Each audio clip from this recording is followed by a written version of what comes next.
देखिए, ऐसा है, इस केस के अंदर 5 साल तक फरियाद पक्ष का एविडेंस रिकॉर्ड हुआ, साथ में डिफेंस का भी एविडेंस रिकॉर्ड हुआ है। लगभग मैं मानता हूँ डॉक्यूमेंट के साथ जुबानी लगभग 2500 से 3000 पेज की है और दोनों साइड से सुप्रीम कोर्ट के अलग अलग हाई कोर्ट के 100 जजमेंट साइट किए गए। आज इतना सारा लेंथी रिकॉर्ड होते हुए उसको पढ़ने के लिए, मनोमंथन करने के लिए, उसको अप्रिशिएट करने के लिए, गोठवने के लिए काफ़ी टाइम की ज़रूरत होती है।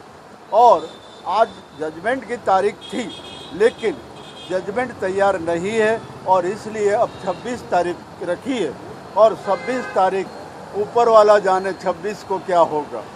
जो हकीकत ये है कि आ केसની અંદર લેન્થી એવિડન્સ છે, લગભગ 3000 પેજ જુબાની અને ડોક્યુમેન્ટના છે। લગભગ 100 જેટલા જજમેન્ટો બંને પક્ષ તરફથી રજૂ થયા છે। આ લેન્થી એવિડન્સનું વાંચન કરવું, એપ્રિસિએશન કરવું, એને ગોઠવવું, it will take a sufficient time.